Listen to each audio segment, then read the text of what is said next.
आप सभी को जय मसीह के दोस्तों।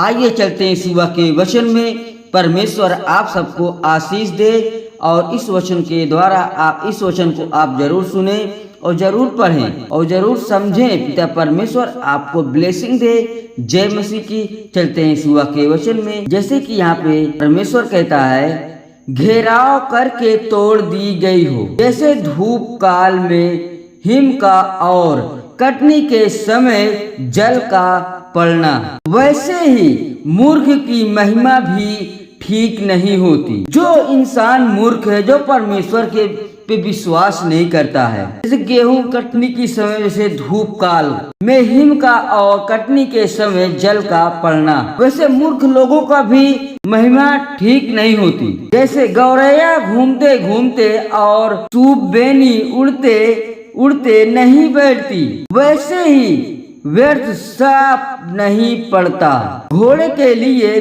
कोड़ा, गधे के लिए लगाम और मूर्खों की पीठ के लिए छड़ी है। मूर्ख को उसकी मूर्खता के अनुसार उत्तर ना देना। परमेश्वर कहता है, जो मूर्ख है, मूर्ख की बातें करता है, तो मूर्ख की बातों का उत्तर मूर्खों वाली नहीं देना है। ऐसा ना हो कि तू भी उसके तुल्य ठहरे। मूर्ख को उसकी मूर्खता के अनुसार उत्तर देना है।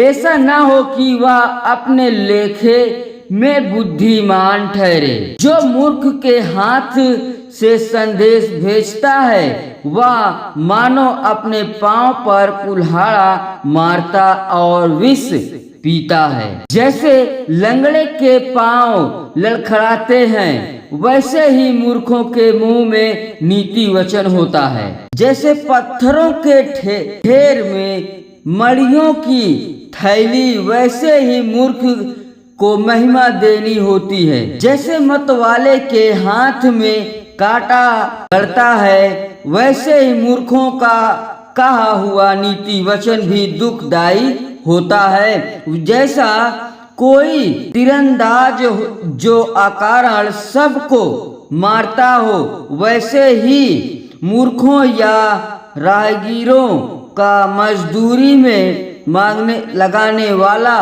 भी होता है।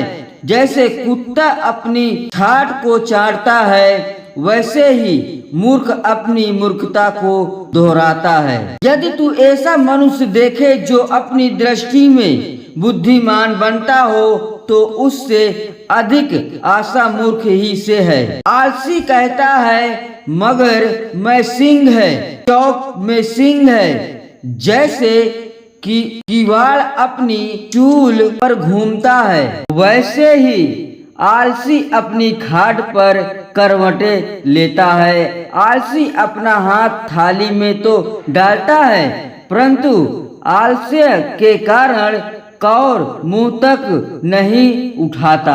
आलसी अपने को ठीक उत्तर देने वाले 7 मनुष्यों से भी अधिक बुद्धिमान समझता है। जो मार्ग पर चलते हुए राय झगड़े में विघ्न डालता है, वह उसके समान है। जो कुत्ते को कानों से पकड़ता है और जैसा एक पागल जो जलती लकड़ियां और मृत्यु के तीर फेंकता है, वैसे ही वह भी होता है जो अपने पड़ोसी को धोखा देकर कहता है, मैं तो मजाक कर रहा था। जैसे लकड़ी न होने से आग बुझती है, उसी प्रकार जहाँ ना काना फूसी करने वाला नहीं, वहाँ झगड़ा मिट जाता है। जैसा अंगारों में कोयला और आग में लकड़ी होती है, वैसे ही झगड़ा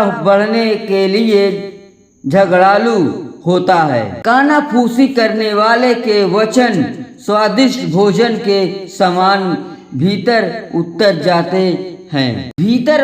जाते हैं। जैसा कोई चांदी का पानी चढ़ाया हुआ मिट्टी का बर्तन हो, वैसा ही बुरे मनवाले के प्रेम भरे वचन होते हैं। जो बैरी बात से तो अपने को भोला बनता है, परंतु अपने भीतर छल रखता है। उसकी मीठी मीठी बात की प्रतिफल न करना, क्योंकि उसके मन में 7 घिनौनी वस्तुएं रहती है।